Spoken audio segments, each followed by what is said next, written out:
des manifestants wala le cas des ñi nga xam ne jot nañu décédé quand même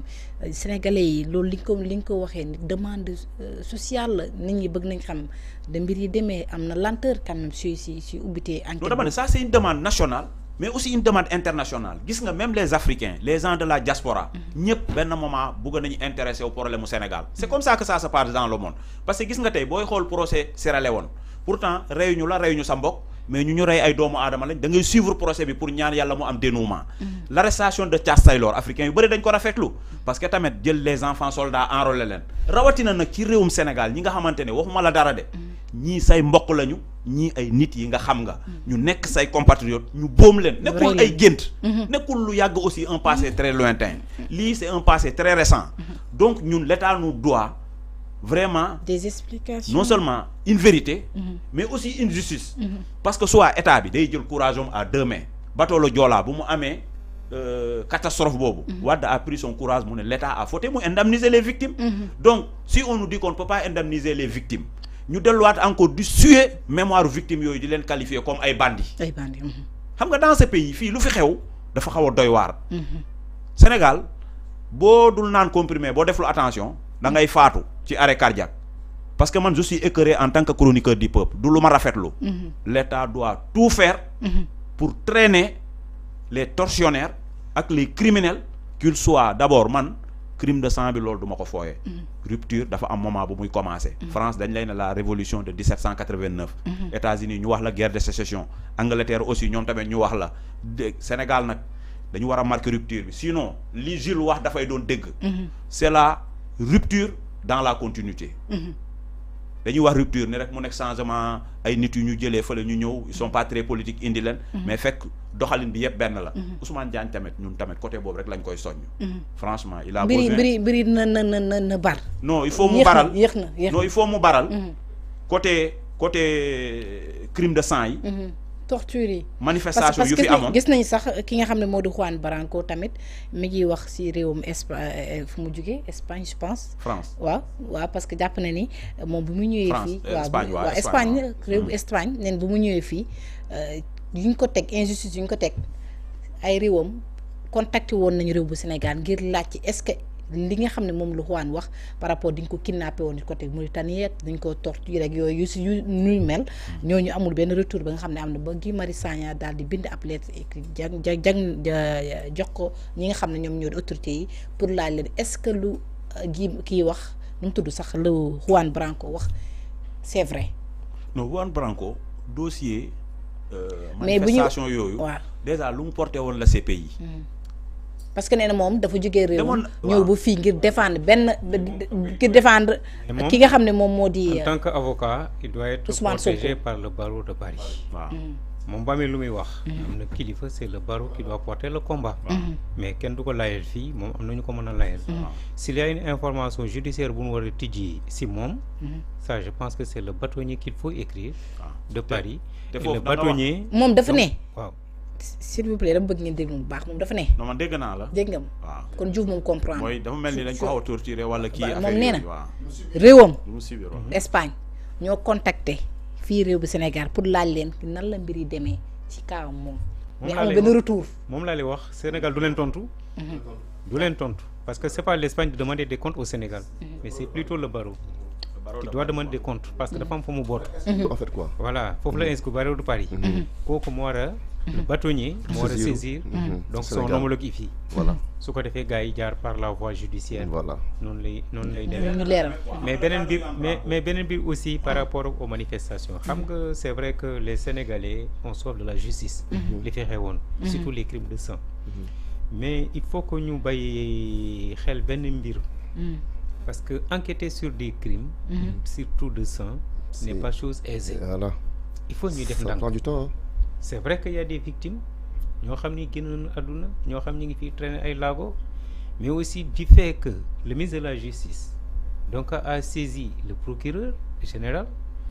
procureur général bi ñu ngi siy tijji ay informations judiciaires xel mën na dal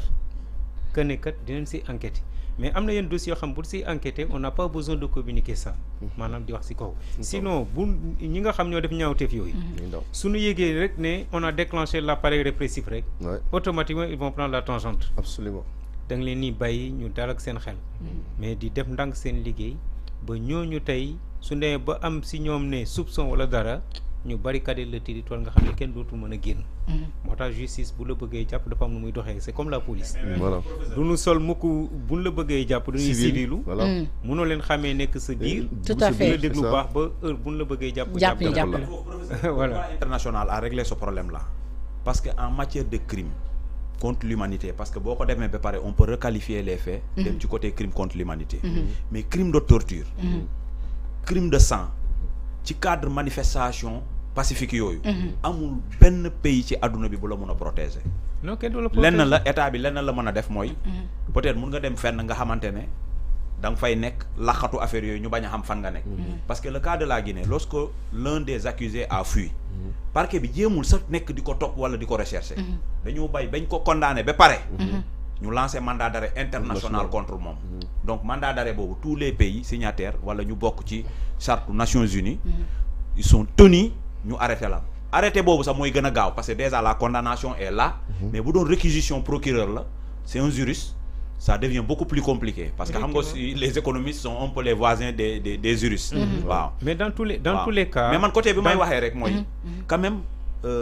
ñi nga xamante ne ñu ngi traîner laago comment l'État peut les prendre en charge bu fekkee reconnaître ne fauté na moo tax l'État de Pastef lu ñu war a njëkkee def d'abord première décision bu président Diomaye waroon na def mooy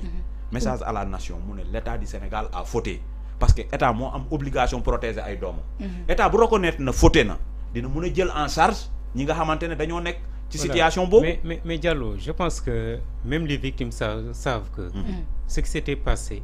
c'était la faute de l'État surtout le régime d'antan ko moo xam nañ ko parce que l'État est le premier à protéger les libertés mais est-ce que ñoom xam nañ ko non parce que nga xamoon Umar yu dañu wax day porte plainte est-ce que xam nañ xale ko bu ndaw bi jàng sax xam na ne l'État est le garant de la stabilité sociale c'est ça donc quel que soit débordement yi fi am même si les manifestants bu ñu defee yenn yi sax je dis que ça c'est la responsable de l'État parce que c'est l'État donc qui a le monopole de la contrainte par excellence